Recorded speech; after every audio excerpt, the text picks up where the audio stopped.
Once upon a time, in the heart of a grand kingdom, there stood a magnificent castle. Inside this castle lived a kind and curious princess named Cora. Princess Cora was known throughout the land for her love of nature. She would often spend her days wandering through the castle gardens, admiring the colorful flowers and tall, ancient trees. But little did she know, beneath her castle lay a secret that would change her life forever. One sunny afternoon, while exploring a seldom-used corridor in the castle, Princess Cora noticed something unusual. A small, dusty door was tucked away behind a large tapestry. The door was so old that it was almost invisible, but Cora's sharp eyes caught sight of it. Curious as ever, she gently pushed the door open, revealing a dark and winding staircase leading down into the earth. Without a second thought, Cora grabbed a lantern from the wall and began her descent. The stairs creaked under her feet, and the air grew cooler as she ventured deeper underground. After what felt like an eternity, Cora reached the bottom of the staircase and found herself standing before another door, this one made entirely of glass. With a deep breath, Cora opened the glass door and stepped inside. To her amazement, she found herself in a stunning underground garden. The garden was filled with plants she had never seen before, each one more beautiful and exotic than the last. There were flowers that glowed in the dark, trees with silver leaves, and bushes with golden berries. Everything in the garden was encased in a delicate glass dome, protecting the plants from the world outside. Cora wandered through the garden in awe, admiring the beauty around her. As she explored, she noticed that each glass dome had a small plaque at its base, describing the unique qualities of the plants inside. Some plants could cure illnesses, while others could make a person invisible or grant them the ability to fly. Cora realized that these gardens were not just beautiful, they were magical. As Cora marveled at the wonders of the gardens, she heard a soft rustling sound behind her. She turned around to find an elderly woman with kind eyes and long, silver hair standing nearby. The woman wore a simple green robe and held a wooden staff. "Welcome, Princess Cora," the woman said with a warm smile. "I am Elowen, the guardian of the glass gardens." Cora was surprised but not frightened. She could sense that Elowen was a good and gentle person. "How do you know my name?" Cora asked. "I have watched over these gardens for many years, and I have watched you grow up in the castle above," Elowen replied. "These gardens are a gift from the ancient guardians of this land. They entrusted me with the task of protecting them, and now I ask for your help." Cora's heart swelled with pride at the thought of helping to protect such a magical place. "Of course I will help," she said eagerly. "But what do I need to do?" Elowen's expression grew serious.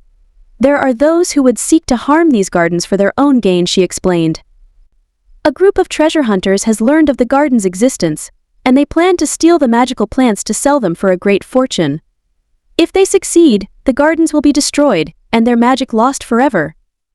Cora felt a surge of determination. She knew she couldn't let that happen. "How can I stop them?" she asked. "You are the only one who can protect the gardens," Elowen said. "The treasure hunters are clever and greedy, but they do not understand the true power of the plants. You must use your wisdom and bravery to outsmart them." Princess Cora knew she had to act quickly. She thanked Elowen and promised to protect the gardens with all her might. After returning to the castle above, she immediately began making plans. First, Cora gathered all the knowledge she could about the magical plants. She spent hours reading the plaques in the gardens and learning about the powers each plant possessed. She also spoke with Elowen, who shared her wisdom and knowledge of the plant's magic. Next, Cora prepared traps and obstacles for the treasure hunters. She used her understanding of the plants to create illusions that would confuse and scare the intruders. She also enlisted the help of the castle's animals, wise owls, swift deer, and even mischievous squirrels to aid in her defense. Finally, Cora wrote a letter to her parents, the king and queen, explaining the situation and asking for their support.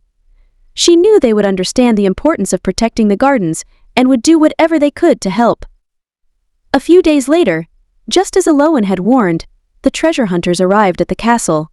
They were a rough and greedy group, with eyes gleaming at the thought of the riches they could gain from the magical plants. They had heard rumors of the glass gardens and were determined to find them. However, they had not counted on the cleverness of Princess Cora. As the treasure hunters made their way down the winding staircase, they were met with a series of challenges. The first was a thick mist that filled the tunnel, created by one of the plants in the gardens. The mist was so dense that the hunters could hardly see their hands in front of their faces. They stumbled and bumbled their way down the stairs, growing more frustrated with each step. When they finally reached the bottom, they found the glass door standing before them, but when they tried to open it, they were met with a powerful gust of wind that pushed them back. The wind was created by another magical plant, and it only grew stronger as they tried to force their way through. Undeterred, the treasure hunters eventually managed to pry the door open and step into the gardens. But once inside, they found themselves surrounded by plants that seemed to move and change shape before their very eyes. The trees with silver leaves twisted and turned, blocking their path, while the glowing flowers flickered and dimmed, making it difficult for them to see. Cora watched from a hidden spot in the gardens, her heart pounding in her chest. She knew the treasure hunters were getting closer, but she also knew that she had one final trick up her sleeve. She had learned of a plant called the Mirage Blossom which had the power to create illusions. Cora carefully plucked a single flower and whispered to it, asking it to create an illusion that would lead the treasure hunters away from the gardens. The Mirage Blossom obeyed, and soon the treasure hunters saw a shimmering path appear before them. The path seemed to lead to a room filled with gold and jewels, exactly what the hunters had been hoping to find. Greedy and eager, they followed the path without hesitation, leaving the gardens behind. But as they reached the end of the path, the treasure hunters realized too late that they had been tricked. The room was empty, and the path vanished, leaving them lost and confused in the dark tunnels beneath the castle. With the treasure hunters out of the way, Cora and Alolan quickly sealed the glass door, ensuring that no one could enter the gardens without their permission. Cora breathed a sigh of relief, knowing that the gardens were safe once more. When she returned to the castle above, Cora was greeted by her parents, who had received her letter and were proud of their daughter's bravery and cleverness. The king and queen immediately sent word to the kingdom's guards, instructing them to capture the treasure hunters and ensure they never returned. In honor of Cora's courage, the king and queen held a grand celebration in the castle. The people of the kingdom gathered to hear the story of how Princess Cora had protected the magical gardens from the greedy treasure hunters. They cheered and clapped, praising Cora for her quick thinking and determination. After the celebration, Cora returned to the glass gardens, where Alolan was waiting for her. The old woman smiled warmly at the princess and handed her the wooden staff she always carried. "You have proven yourself to be a true guardian of these gardens," Alolan said. "It is time for you to take my place. I am old, and my time as the guardian is coming to an end. But I know that with you as their protector, the gardens will be safe for many years to come." Cora accepted the staff with gratitude and promised to protect the gardens with all her heart. She knew that this was her new responsibility, and she was ready to face whatever challenges might come her way.